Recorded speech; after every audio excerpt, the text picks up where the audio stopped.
अध्याय 2 भूगोल। भूगोल के नामकरण एवं इस विषय को प्राथमिक स्तर पर व्यवस्थित स्वरूप प्रदान करने का श्रेय यूनान के निवासियों को जाता है। भूगोल शब्द को परिभाषित करने तथा पृथ्वी की परिधि निर्धारित करने के कारण यूनानी विद्वान इरेटोस्थेनिस को भूगोल का पिता कहा जाता है। एक्विटियस ने अपनी पुस्तक पैराडाइज में सर्वप्रथम भौगोलिक तत्वों का क्रमबद्ध समावेश किया।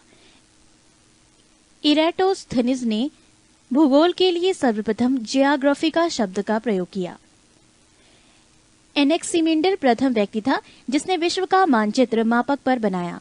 अध्ययन के लिए स्वतंत्र विषय के रूप में भूगोल को 19वीं शताब्दी में ही मान्यता मिली। 20वीं शताब्दी के आरंभ में भूगोल मनुष्य और पर्यावरण के पारस्परिक संबंधों के अध्ययन के रूप में विकसित हुआ। इसकी दो विचारधाराएं थीं, एक संभववाद, दो निश्चयवाद। एक संभववाद, इसके अनुसार मनुष्य अपने पर्यावरण में परिवर्तन करने में समर्थ है तथा वो प्रकृति प्रदत्त अनेक संभावनाओं को अपनी इच्छा के अनुसार उपयोग कर सकता है। इस विचारधारा के समर्थक हैं भूगोलवेत्ता चार्ल्स डी ला ब्लाश और फ्रेबवे। दो निश्चयवाद, इसके अनुसार मनुष्य के सारे काम पर्यावरण द्वारा निर्धारित होते हैं, अतः मनुष्य को स्वेच्छापूर्वक कुछ करने की स्वतंत्रता कम है। इस विचारधारा के प्रमुख समर्थक हैं भूगोलवेत्ता रिटर, रेडजेल और इसी लंगटन। भूगोल की कुछ परिभाषाएं। एक, भूगोल एक ऐसा स्वतंत्र विषय है जिसका उद्देश्य लोगों को विश्व, आकाशीय पिंडों, स्थल, महासागरों, जीव जंतुओं, वनस्पति, फलों तथा भूधरातल के क्षेत्रों में देखी जाने वाली प्रत्येक अन्य वस्तु का ज्ञान प्राप्त कराना है। स्ट्रेबो। 2, भूगोल पृथ्वी की झलक को स्वर्ग में देखने वाला आभामय विज्ञान है। क्लैडियस टॉलेमी। 3, भूगोल वो विज्ञान है जिसमें पृथ्वी को स्वतंत्र ग्रह के रूप में मान्यता देते हुए उसके समस्त लक्षणों, घटनाओं एवं उसके अंतः संबंध का अध्ययन किया जाता है। Carl Ritter. 4, भूगोल में पृथ्वी के उस भाग का अध्ययन किया जाता है जो मानव के रहने का स्थान है। Arthur Holmes. 1, ब्रह्मांड। अस्तित्वमान द्रव्य एवं ऊर्जा के सम्मिलित रूप को ब्रह्मांड कहते हैं। ब्रह्मांड के अंतर्गत उन सभी आकाशीय पिंडों एवं उल्काओं तथा समस्त सौर परिवार जिसमें सूर्य, चंद्र आदि भी सम्मिलित हैं, का अध्ययन किया जाता है। ब्रह्मांड उस अनंत आकाश को कहते हैं जिसमें अनंत तारे, ग्रह, चंद्रमा एवं अन्य आकाशीय पिंड स्थित हैं। आधुनिक विचारधारा के अनुसार ब्रह्मांड के दो भाग हैं, एक वायुमंडल और दो अंतरिक्ष। ब्रह्मांड उत्पत्ति की दो प्रमुख वैज्ञानिक परिकल्पनाएं हैं। एक, सामान्य स्थिति सिद्धांत। इस सिद्धांत के प्रतिपादक बेल्जियम के खगोलविद एवं पादरी एब जॉर्जर लेमेंटर थे। 2, महाविस्फोट सिद्धांत, बिग बैंग थ्योरी। ये सिद्धांत दो सिद्धांतों पर आधारित है। एक, निरंतर उत्पत्ति का सिद्धांत, इसके प्रतिपादक गोल्ड और हरमेन ब्रांडी थे। 2, संकुचन विमोचन का सिद्धांत, डॉक्टर एलन सैंडेज इसके प्रतिपादक थे। पृष्ठ 104। ब्रह्मांड का व्यास 10⁸ प्रकाश वर्ष है। मंदाकिनी, तारों का ऐसा समूह जो धुंधला सा दिखाई पड़ता है तथा जो तारा निर्माण प्रक्रिया की शुरुआत का गैस पुंज है, मंदाकिनी गैलेक्सी कहलाता है। ब्रह्मांड करोड़ों मंदाकिनियों का बना है। हमारी पृथ्वी की अपनी एक मंदाकिनी है जिसे दुग्ध मेखला या आकाश गंगा मिल्की वे कहते हैं। अब तक ज्ञात इस मंदाकिनी का 80% भाग सर्पीला स्पाइरल है। इस मंदाकिनी को सबसे पहले गैलीलियो ने देखा था। आकाश गंगा की सबसे नजदीकी मंदाकिनी को देवयानी एंड्रोमेडा नाम दिया गया है। नवीनतम ज्ञात मंदाकिनी गैलेक्सी है, ड्वार्फ मंदाकिनी। 2, सौर मंडल। सूर्य के चारों ओर चक्कर लगाने वाले विभिन्न ग्रहों, क्षुद्र ग्रहों, धूमकेतुओं, उल्काओं तथा अन्य आकाशीय पिंडों के समूह को सौरमंडल, सोलर सिस्टम कहते हैं। सौरमंडल में सूर्य का प्रभुत्व है क्योंकि सौरमंडल निकाय के द्रव्य का लगभग 99.999 द्रव्य सूर्य में निहित है। सौरमंडल के समस्त ऊर्जा का स्रोत भी सूर्य ही है। सूर्य सन सौरमंडल का प्रधान है। यह हमारी मंदाकिनी दुग्ध मेखला का केंद्र से लगभग 30,000 प्रकाश वर्ष की दूरी पर एक कोने में स्थित है। ये दुग्ध मेखला मंदाकिनी के केंद्र के चारों ओर 250 किलोमीटर प्रति सेकंड की गति से परिक्रमा कर रहा है। इसका परिक्रमण काल दुग्ध मेखला के केंद्र के चारों ओर एक बार घूमने में लगा समय 25 करोड़ वर्ष है, जिसे ब्रह्मांड वर्ष कॉस्मोस ईयर कहते हैं। सूर्य अपने अक्ष पर पूर्व से पश्चिम की ओर घूमता है। इसका मध्य भाग 25 दिनों में व ध्रुवीय भाग 35 दिनों में एक घूर्णन करता है। सूर्य एक गैसीय गोला है जिसमें हाइड्रोजन 71%, हीलियम 26.5% एवं अन्य तत्व 2.5 होता है। सूर्य का केंद्रीय भाग करोड़ कहलाता है, जिसका ताप 1.5 गुणा 10⁷ डिग्री सेल्सियस होता है तथा सूर्य के बाहरी सतह का तापमान 6000 डिग्री सेल्सियस है। हेंस बेथ ने बताया कि 10⁷ डिग्री सेल्सियस ताप पर सूर्य के केंद्र पर 4 हाइड्रोजन नाभिक मिलकर एक हीलियम नाभिक का निर्माण करता है। अर्थात सूर्य के केंद्र पर नाभिकीय संलयन होता है जो सूर्य की ऊर्जा का स्रोत है। सूर्य की दीप्तिमान सतह पर प्रकाश मंडल फोटोस्फीयर कहते हैं। प्रकाश मंडल के किनारे प्रकाशमान नहीं होते क्योंकि सूर्य का वायुमंडल प्रकाश का अवशोषण कर लेता है। इसे वर्णमंडल क्रोमोस्फीयर कहते हैं। ये लाल रंग का होता है। पृष्ठ 105। सूर्य ग्रहण के समय सूर्य के दिखाई देने वाले भाग को सूर्य किरीट और कोरोना कहते हैं। सूर्य किरीट एक्स रेज उत्सर्जित करता है। इसे सूर्य का मुकुट कहा जाता है। पूर्ण सूर्य ग्रहण के समय सूर्य किरीट से प्रकाश की प्राप्ति होती है। सूर्य की उम्र 5 बिलियन वर्ष है। भविष्य में सूर्य द्वारा ऊर्जा देते रहने का समय 10⁻11 वर्ष है। सूर्य के प्रकाश को पृथ्वी तक पहुंचने में 8 मिनट 16.6 सेकंड का समय लगता है। सौर ज्वाला को उत्तरी ध्रुव पर ऑरोरा बोरिलियस और दक्षिणी ध्रुव पर ऑरोरा ऑस्ट्रेलियस कहते हैं। सूर्य के धब्बे चलते हुए गैसों के खोल का तापमान आसपास के तापमान से 1500 डिग्री सेल्सियस कम होता है। सूर्य के धब्बों का एक पूरा चक्र 22 वर्षों का होता है। पहले 11 वर्षों तक ये धब्बा बढ़ता है और बाद के 11 वर्षों तक ये धब्बा घटता है। जब सूर्य की सतह पर धब्बा दिखलाई पड़ता है उस समय पृथ्वी पर चुंबकीय झंझावात मैग्नेटिक स्टॉर्म्स उत्पन्न होते हैं। इससे चुंबकीय सूर्य की दिशा बदल जाती है एवं रेडियो, टेलीविजन, बिजली चालित मशीन आदि में गड़बड़ी उत्पन्न हो जाती है। सूर्य का व्यास 13,92,000 किलोमीटर है, जो पृथ्वी के व्यास का लगभग 110 गुना है। सूर्य हमारी पृथ्वी से 13 लाख गुना बड़ा है और पृथ्वी को सूर्यताप का 2 अरबवां भाग मिलता है। सौर मंडल के पिंड। अंतर्राष्ट्रीय खगोल शास्त्रीय संघ एस्ट्रोनॉमिकल यूनियन IAU की प्राग सम्मेलन 2006 के अनुसार सौर मंडल में मौजूद पिंडों को 3 श्रेणियों में बांटा गया है। 1. परंपरागत ग्रह बुध, शुक्र, पृथ्वी, मंगल, बृहस्पति, शनि, अरुण एवं वरुण। 2. बौने ग्रह प्लूटो, चेरॉन, सेरस 2003 UB 313। 3. लघु सौरमंडलीय पिंड धूमकेतु, उपग्रह एवं अन्य छोटे खगोलीय पिंड। ग्रह वो खगोलीय पिंड हैं जो निम्न शर्तों को पूरा करता हो। 1. जो सूर्य के चारों ओर परिक्रमा करता हो। 2. उसमें पर्याप्त गुरुत्वाकर्षण बल हो जिससे वो गोल स्वरूप ग्रहण कर सके। 3. उसके आसपास का क्षेत्र साफ हो, यानी उसके आसपास अन्य खगोलीय पिंडों की भीड़भाड़ ना हो। ग्रहों की उपयुक्त परिभाषा INU की प्राग सम्मेलन अगस्त 2006 में तय की गई है। ग्रह की इस परिभाषा के आधार पर यम प्लूटो को ग्रह की श्रेणी से निकाल दिया गया। फलस्वरूप परंपरागत ग्रहों की संख्या 9 से घटकर 8 रह गई। यम को बौने ग्रह की श्रेणी में रखा गया है। ग्रहों को 2 भागों में विभाजित किया गया है। 1. पार्थिव या आंतरिक ग्रह, टेरेस्ट्रियल और इनर प्लैनेट। बुध, शुक्र, पृथ्वी एवं मंगल को पार्थिव ग्रह कहा जाता है क्योंकि ये पृथ्वी के सदृश होते हैं। 3. बृहस्पति या बाह्य ग्रह, जोवेन और आउटर प्लैनेट। बृहस्पति, शनि, अरुण एवं वरुण को बृहस्पतीय ग्रह कहा जाता है। कुल 8 ग्रहों में से केवल 5 को नंगी आंखों से देखा जा सकता है, जो है बुध, शुक्र, शनि, बृहस्पति एवं मंगल। आकार के अनुसार ग्रहों का क्रम घटते क्रम में है। बृहस्पति, शनि, अरुण, वरुण, पृथ्वी, शुक्र, मंगल एवं बुध, अर्थात सबसे बड़ा ग्रह बृहस्पति एवं सबसे छोटा ग्रह बुध है। घनत्व के अनुसार ग्रहों का क्रम बढ़ते क्रम में है। शनि, यूरेनस, बृहस्पति, नेपच्यून, मंगल एवं शुक्र। शुक्र एवं अरुण, यूरेनस को छोड़कर अन्य सभी ग्रहों का घूर्णन एवं परिक्रमण की दिशा एक ही है। पृष्ठ 106। बुध, मरकरी ये सूर्य का सबसे छोटा नजदीकी ग्रह है। ये सूर्य निकलने के 2 घंटा पहले दिखाई पड़ता है।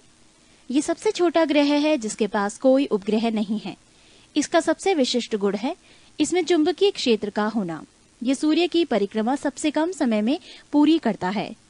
शुक्र वीनस, ये पृथ्वी का निकटतम ग्रह है। ये सबसे चमकीला एवं सबसे गर्म ग्रह है।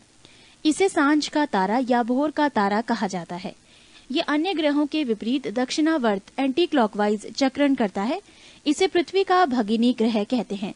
ये घनत्व, आकार एवं व्यास में पृथ्वी के समान है। इसके पास कोई उपग्रह नहीं है। बृहस्पति जुपिटर, ये सौरमंडल का सबसे बड़ा ग्रह है। इसे अपनी धुरी पर चक्कर लगाने में 10 घंटा सबसे कम और सूर्य की परिक्रमा करने में 12 वर्ष लगते हैं। इसके उपग्रहों की संख्या 28 है, जिसमें गयानोमीड सबसे बड़ा उपग्रह है। ये पीले रंग का उपग्रह है। मंगल मार्स, इसे लाल ग्रह रेड प्लैनेट कहा जाता है। इसका रंग लाल आयरन ऑक्साइड के कारण है।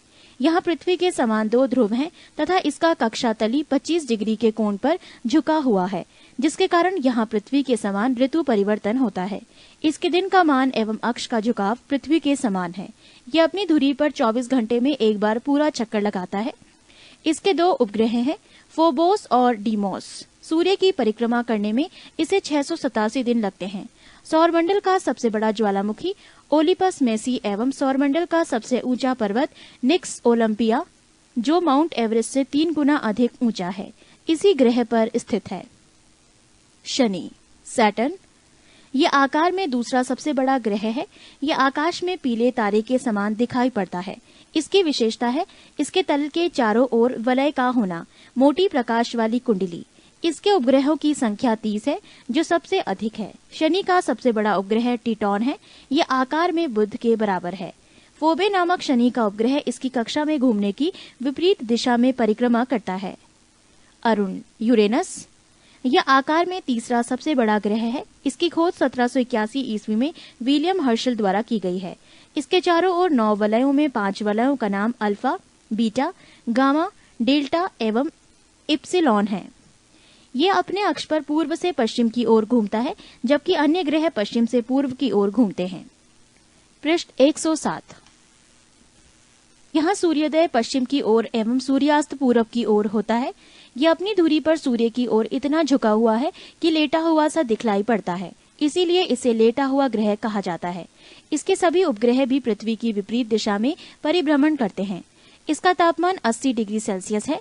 इसके 21 उपग्रह हैं, जिनमें एरियल तथा मिरांडा प्रमुख हैं। वरुण नेपच्यून, इसकी खोज 1846 ईस्वी में जर्मन खगोलज्ञ जहान गाले ने की है। नई खगोलीय व्यवस्था में ये सूर्य से सबसे दूर स्थित ग्रह है। ये हरे रंग का ग्रह है।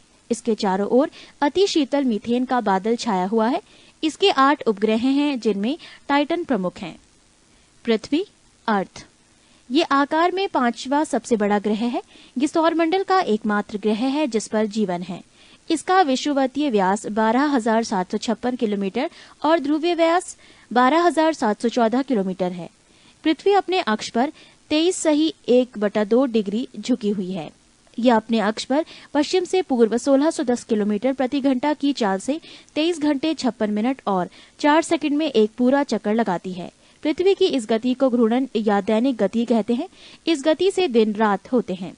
पृथ्वी को सूर्य की एक परिक्रमा पूरी करने में 365 दिन 5 घंटे 48 मिनट 46 सेकंड, लगभग 365 दिन 6 घंटे का समय लगता है। सूर्य के चातुर्दिक पृथ्वी के इस परिक्रमा को पृथ्वी की वार्षिक गति अथवा परिक्रमण कहते हैं। पृथ्वी को सूर्य की एक परिक्रमा करने में लगे समय को सौर वर्ष कहा जाता है। प्रत्येक सौर वर्ष कैलेंडर वर्ष से लगभग 6 घंटा बढ़ जाता है, जिसे हर चौथे वर्ष में लीप वर्ष बनाकर समायोजित किया जाता है। लीप वर्ष 366 दिन का होता है, जिसके कारण फरवरी माह में 28 के स्थान पर 29 दिन होते हैं। पृथ्वी पर ऋतु परिवर्तन इसकी अक्ष पर झुके होने के कारण तथा सूर्य के सापेक्ष इसकी स्थिति में परिवर्तन यानी वार्षिक गति के कारण होती है। वार्षिक गति के कारण ही पृथ्वी पर दिन रात छोटा बड़ा होता है।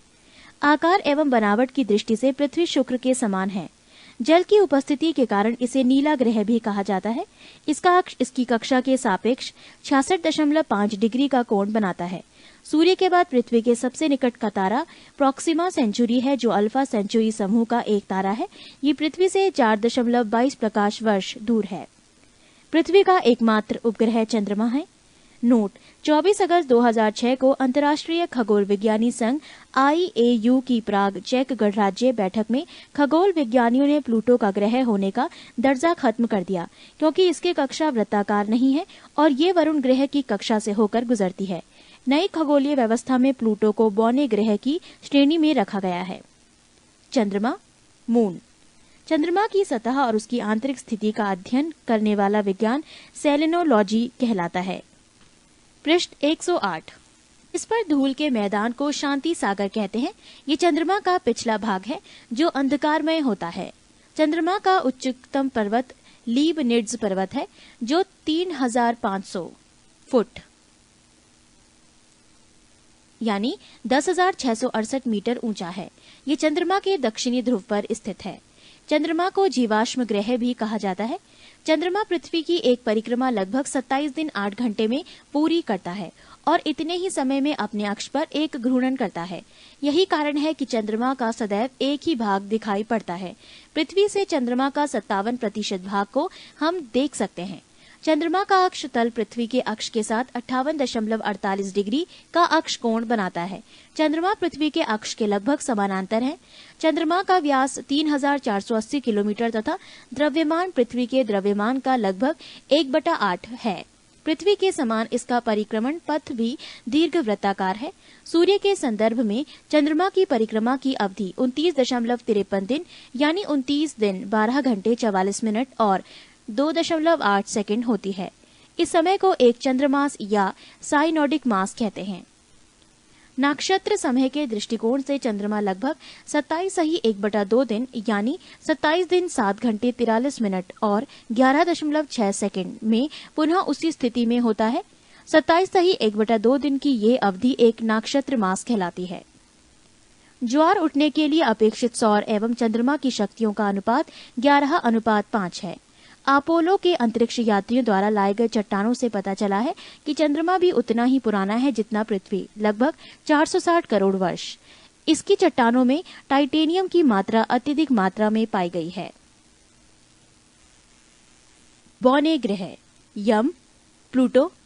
इसकी खोज 1930 ईस्वी में क्लाड टामवो ने की थी। अगस्त 2006 की IAU की प्राग सम्मेलन में ग्रह कहलाने के मापदंड पर खरे नहीं उतरने के कारण यम को ग्रह की श्रेणी से अलग कर बौने ग्रह की श्रेणी में रखा गया है। यम को ग्रह की श्रेणी से निकाले जाने का कारण है: 1. आकार में चंद्रमा से छोटा होना, 2. इसकी कक्षा का वृत्ताकार नहीं होना, 3. वरुण का कक्षा को काटना। IAU ने इसका नया नाम 134340 रखा है। सेरस। इसकी खोज इटली के खगोल शास्त्री पियाजी ने किया था। IAU की नई परिभाषा के अनुसार इसे बौने ग्रह की श्रेणी में रखा गया है, जहां इसे संख्या 1 से जाना जाएगा। इसका व्यास बुध के व्यास का 1/5 भाग है। अन्य बौने ग्रह हैं चेहरॉन एवं 2003 UB 313 इरिस। लघु सौर मंडल के पिंड, क्षुद्र ग्रह, एस्टेरॉइड्स। मंगल एवं बृहस्पति ग्रह की कक्षाओं के बीच कुछ छोटे छोटे आकाशीय पिंड हैं जो सूर्य की परिक्रमा कर रहे हैं। उसे क्षुद्र ग्रह कहते हैं। खगोल शास्त्रियों के अनुसार ग्रहों के विस्फोट के फलस्वरूप टूटे टुकड़ों से क्षुद्र ग्रह का निर्माण हुआ है। क्षुद्र ग्रह जब पृथ्वी से टकराता है तो पृथ्वी के पृष्ठ पर विशाल गर्त बनता है। महाराष्ट्र में लोनार झील ऐसा ही एक गर्त है। फॉरवेस्टा एकमात्र क्षुद्र ग्रह है जिसे नंगी आंखों से देखा जा सकता है। पृष्ठ 109। धूमकेतु, कॉमेट। सौरमंडल के छोर पर बहुत ही छोटे छोटे अरबों पिंड विद्यमान हैं जो धूमकेतु या पुच्छल तारे कहलाते हैं। ये गैस एवं धूल का संग्रह है जो आकाश में लंबी चमकदार पूंछ सहित प्रकाश के चमकीले गोले के रूप में दिखाई देते हैं। धूमकेतु केवल तभी दिखाई पड़ता है जब वो सूर्य की ओर अग्रसर होता है, क्योंकि सूर्य किरणें इसकी गैस को चमकीला बना देती है। धूमकेतु की पूंछ हमेशा सूर्य से दूर होता दिखाई देता है। हेले नामक धूमकेतु का परिक्रमण काल 76 वर्ष है। ये अंतिम बार 1986 में दिखाई दिया था। अगली बार ये 1986 + 76 = 2062 में दिखाई देगा। धूमकेतु हमेशा के लिए टिकाऊ नहीं होते हैं, फिर भी प्रत्येक धूमकेतु के लौटने का समय निश्चित होता है। उल्का, मीटियोरस। उल्काएं प्रकाश की चमकीली धारी के रूप में देखते हैं जो आकाश में क्षण भर के लिए दमकती हैं और लुप्त हो जाती हैं। उल्काएं क्षुद्र ग्रहों के टुकड़े तथा धूमकेतुओं द्वारा पीछे छोड़े गए धूल के कण होते हैं। सौर परिवार की सारणी। ग्रहों के नाम: बुध, व्यास किलोमीटर में 4878, परिभ्रमण समय अपने अक्ष पर 58.6 दिन, परिक्रमण का समय सूर्य के चारों ओर 88 दिन, उपग्रहों की संख्या 0। शुक्र, व्यास 12,102 किलोमीटर, परिभ्रमण समय अपने अक्ष पर 243 दिन, परिक्रमण समय सूर्य के चारों ओर 224.7 दिन, उपग्रहों की संख्या 0। पृथ्वी, व्यास 12,756-12,714, परिभ्रमण समय अपने अक्ष पर 23.9 घंटे, परिक्रमण समय 365.26 दिन, उपग्रहों की संख्या 1। मंगल, व्यास 6,787, परिभ्रमण समय 24.6 घंटे, परिक्रमण समय 687 दिन, उपग्रहों की संख्या 2। बृहस्पति, व्यास 1,42,800 किलोमीटर, परिभ्रमण समय 9.9 घंटे, परिक्रमण समय 11.9 वर्ष, उपग्रहों की संख्या 28। शनि, व्यास 1,20,500 किलोमीटर, परिभ्रमण समय 10.3 घंटे, परिक्रमण समय 29.5 वर्ष, उपग्रहों की संख्या 30। अरुण, व्यास 51,400 किलोमीटर, परिभ्रमण समय 16.2 घंटे, परिक्रमण समय 84.0 वर्ष, उपग्रहों की संख्या 21। वरुण, व्यास 48,600 किलोमीटर, परिभ्रमण समय अपने अक्ष पर 18.5 घंटे, परिक्रमण समय सूर्य के चारों ओर 164.8 घंटे, उपग्रहों की संख्या 8। 3. पृथ्वी और उसका सौर्यिक संबंध। प्रकाश चक्र, सर्कल ऑफ इल्यूमिनेशन, वैसी काल्पनिक रेखा जो पृथ्वी के प्रकाशित और अप्रकाशित भाग को बांटती है। पृथ्वी के परिभ्रमण की दिशा पश्चिम से पूर्व है। जिस कक्षा में पृथ्वी सूर्य की परिक्रमा करती है वो दीर्घवृत्तीय है, अतः 3 जनवरी को सूर्य और पृथ्वी के बीच की दूरी अपेक्षाकृत कम हो जाती है, जिसे उपसारिक पेरिहेलियन की स्थिति कहते हैं। ये दूरी 9.15 करोड़ मील है। इसके विपरीत उत्तरायण की स्थिति में 4 जुलाई को पृथ्वी सूर्य से कुछ दूर चली जाती है। इसको अपसैरिक एपहीलियन कहते हैं। ये दूरी 9.45 करोड़ मील होती है। एप्साइड रेखा, उपसैरिक एवं अपसैरिक को मिलाने वाली काल्पनिक रेखा सूर्य के केंद्र से गुजरती है, इसे एप्साइड रेखा कहते हैं। अक्षांश, लैटिट्यूड, ये ग्लोब पर पश्चिम से पूर्व की ओर खींची गई काल्पनिक रेखा है जिसे अंश में प्रदर्शित किया जाता है। वास्तव में अक्षांश वो कोण है जो विषुवत रेखा तथा किसी अन्य स्थान के बीच पृथ्वी के केंद्र पर बनती हैं। विषुवत रेखा को 0 अंश की स्थिति में माना जाता है। यहाँ से उत्तर की ओर बढ़ने वाली कोणिक दूरी को उत्तरी अक्षांश तथा दक्षिण में बढ़ने वाली दूरी को दक्षिणी अक्षांश कहते हैं। इसकी अधिकतम सीमा पर ध्रुव है जिन्हें 90 डिग्री उत्तरी या दक्षिणी अक्षांश कहा जाता है। सभी अक्षांश रेखाएं समानांतर होती हैं। पृष्ठ 110। वो दो अक्षांशों के बीच की दूरी क्षेत्रफल जोन के नाम से जानी जाती है। 2 अक्षांशों के मध्य की दूरी 111 किलोमीटर होती है। भूमध्य रेखा के उत्तर में 23.1/2 डिग्री अक्षांश को कर्क रेखा माना गया है, जबकि दक्षिण में 23.1/2 डिग्री अक्षांश को मकर रेखा माना गया है। देशांतर, लॉन्गिट्यूड, ये ग्लोब पर उत्तर से दक्षिण की ओर खींची जाने वाली काल्पनिक रेखा है। ये रेखाएं समानांतर नहीं होती हैं। ये रेखाएं उत्तरी तथा दक्षिणी ध्रुव पर एक बिंदु पर मिल जाती है। ध्रुवों से विषुवत रेखा की ओर बढ़ने पर देशांतरों के बीच की दूरी बढ़ती जाती है तथा विषुवत रेखा पर इसके बीच की दूरी अधिकतम 111.32 किलोमीटर होती है। ग्रीनविच वेधशाला से गुजरने वाली रेखा को 0 डिग्री देशांतर माना जाता है। इसकी बाईं ओर की रेखाएं पश्चिमी देशांतर और दाहिनी ओर की रेखाएं पूर्वी देशांतर कहलाती है। देशांतर के आधार पर ही किसी स्थान का समय ज्ञात किया जाता है। 2 देशांतर रेखाओं के बीच की दूरी गोरे नाम से जानी जाती है। 0 अंश अक्षांश एवं 0 अंश देशांतर अटलांटिक महासागर में काटती है। संक्रांति, सॉल्स्टाइस। सूर्य के उत्तरायण और दक्षिणायन की सीमा को संक्रांति कहते हैं। कर्क संक्रांति 21 जून को सूर्य कर्क रेखा कोष्ठक में 23.1/2 डिग्री नॉर्थ कोष्ठक समाप्त पर लंबवत होता है। इसे कर्क संक्रांति कहते हैं। इस दिन उत्तरी गोलार्ध में सबसे बड़ा दिन होता है। मकर संक्रांति 22 दिसंबर को सूर्य मकर रेखा पर लंबवत होता है। इसे मकर संक्रांति कहते हैं। इस दिन दक्षिणी गोलार्ध में सबसे बड़ा दिन होता है।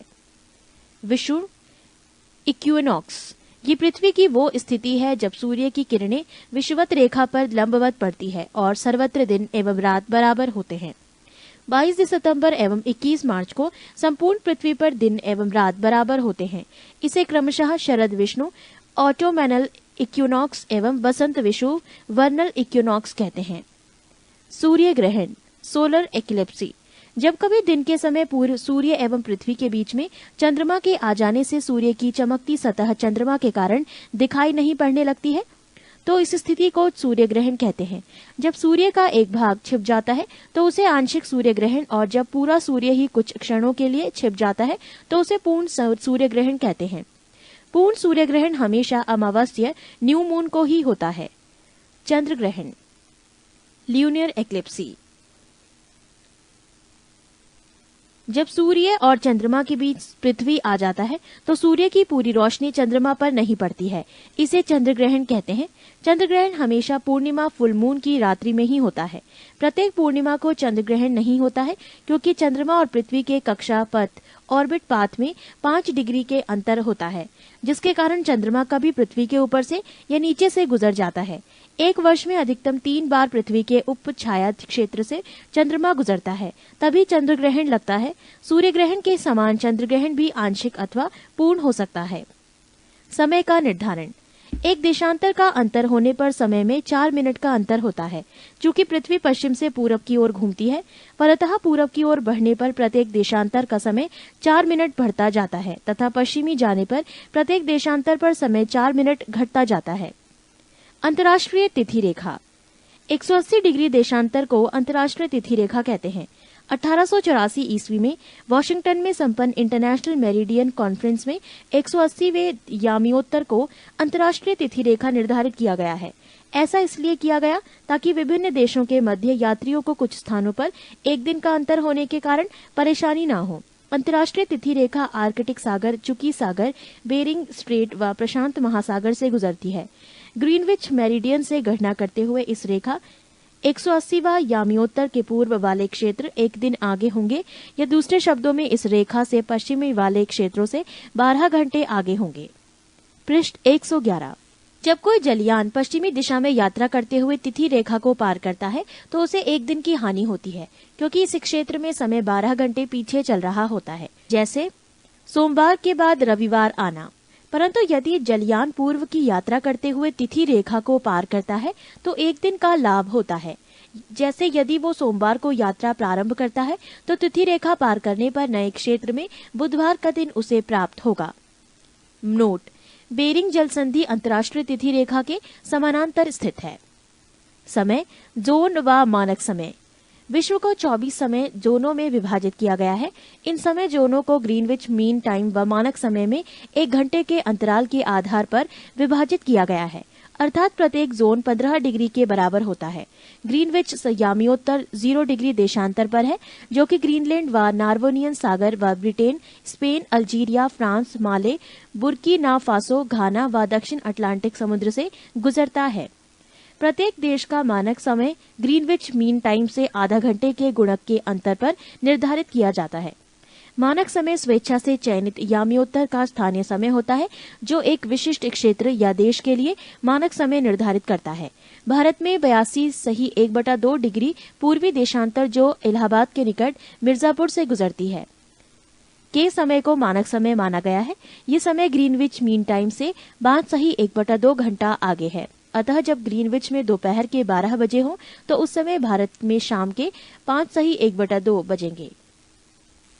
विषुवत रेखा इक्वेटर पृथ्वी की मध्य सतह से होकर चली जाने वाली वो अक्षांश रेखा है जो उत्तरी और एवं दक्षिणी ध्रुव से बराबर दूरी पर होती है।